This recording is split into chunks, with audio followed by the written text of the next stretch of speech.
So, I think it's time to take the third chapter. Chapter 3. We are chanting only 5 verses today, okay? Vasudeva Sudam Devam Kansa Chanuramardanam Devaki Paramanandam Krishnam Vande Jagadguru. Om Shri Paramatmane Namaha. Atha Tritiyodhyayah. Arjun Uvacha. Jyayasi Chet Karmanaste Mata Buddhir Janardana Taktim Karmani Gore Mam Niyojayasi Keshava Vyamishreneva Vakyena Buddhim Mohayasiva Me Tadekam vada nishchetya yena shreyohamapnuyam. Shri Bhagavan uvacha lokesmin dvividha nishtha pura prokta maya naga jnana yogena sankhyanam karma yogena yoginam. Na karmanam naishkarmyam purushoshnute na cha sanyasana deva siddhim samadhi gacchati na hi kaschit kshanamapi jatu tishtatya karma krit karyate yavasha karma Sarva Prakriti Jairgune. That's it.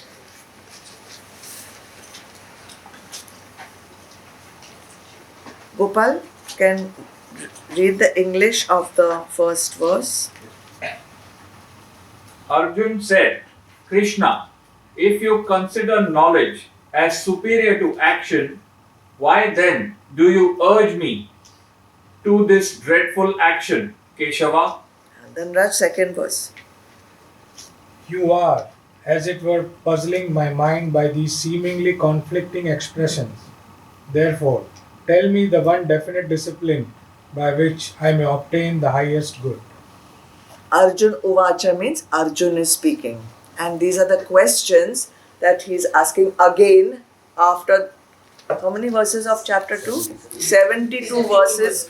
Bhagwan has already explained everything. But take the meanings of the words first.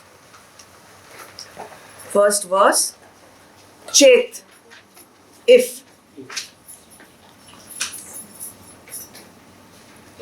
Chet means if. Buddhir, knowledge.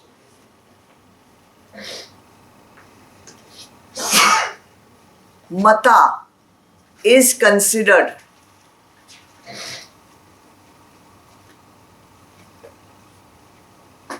Te, by you.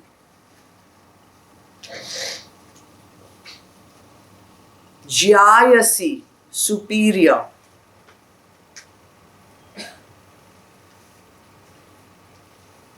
Karmana, than action.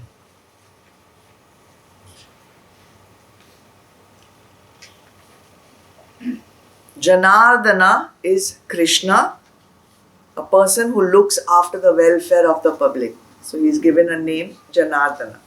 So up to this point, Arjuna is saying, if knowledge is considered by you superior to action, Krishna, tat, then, Kim, why? Niyojayasi, do you urge, do you tell, do you advise, mama, me, ghore karmani, to this dreadful action. If you think that knowledge is superior to action, then why are you telling me to do this dreadful action? What dreadful action? Fighting the war. Ghore. Keshava is again another word, another name for Bhagwan Krishna, because he killed the demon Keshi. So if you think knowledge is better than action, then why are you telling me to do this terrible job of killing my relatives, killing my guru, killing my elders? We'll do both the verses together because it goes together. Second verse, Buddhim moha yasi. Buddhim moha yasi means my intellect is getting puzzled. Moha is delusion, buddhi is intellect. Buddhim moha yasi, my intellect is getting puzzled.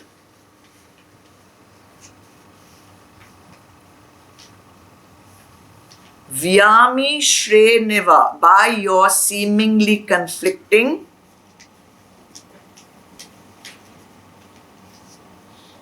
vakyena, words.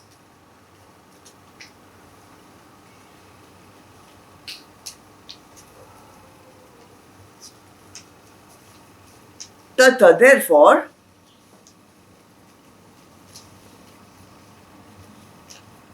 vada, tell, me,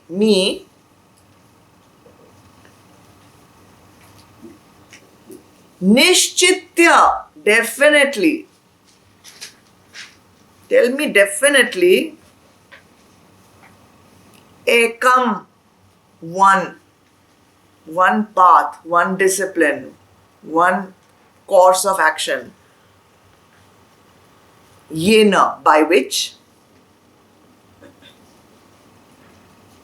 aham, I,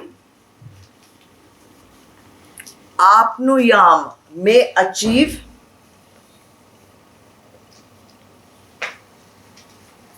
what? Shreya, highest goal. I am getting confused by your words, Krishna. You just tell me one thing.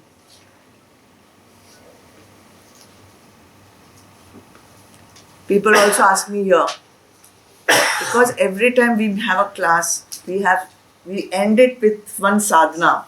Means whatever verses we have studied, from there, something to put into practice, something to take home and practice. And you know, after 10 years, how many times we must have given something. Oh, I'm getting confused by so many sadhanas. Just tell me one thing. What can I do? One thing. Like every day you eat only dal. But food you want variety. In sadhana also, there are different sadhanas to overcome different difficulties that you have in your mind. So therefore, we need a variety. But even Arjuna is saying the same thing. Baba, tell me one thing to do. All these hundreds of things I cannot understand. Alright. As I told you in chapter 2, Bhagwan Krishna told so many things. And he told Arjun that you are a Kshatriya. And therefore, as a Kshatriya, your duty is what? Fight. To fight who? With your wife? Uphold dharma. To fight the enemies, to uphold dharma. A Kshatriya's job is to uphold dharma. Wherever there is a dharma, you have to fight that adharma. So he told him, you do your work, don't worry about the result, and you cannot also stay without doing anything. You cannot stay in inaction. It is not allowed. So work with the right attitude, don't be attached to the result, and he called this Buddhi Yoga. In chapter 2, if you all remember, it is called Buddhi Yoga. But after he explained that, the last few verses of chapter 2, if you will remember, are about Sthita Prajna. Sthita Prajna means man of steady wisdom, a person who is not, disturbed by the ups and downs of life, a person who doesn't have any rag or dvesh, he's in choicelessness, he doesn't get, doesn't bother with all the things that are going around. So he thinks, this is suiting me better.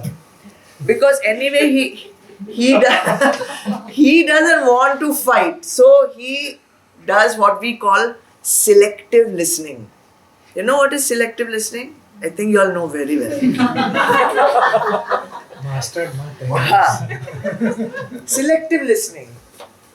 Whatever suits you from 3 hours of pravachan, 2 words, stay relaxed. Good. Maha ne bola. Okay. So he's getting confused by these apparently conflicting views. Even in this conflicting state of mind, Arjun doesn't forget something. He doesn't argue with Krishna. He doesn't say, hey, but last time you told like that, huh? And now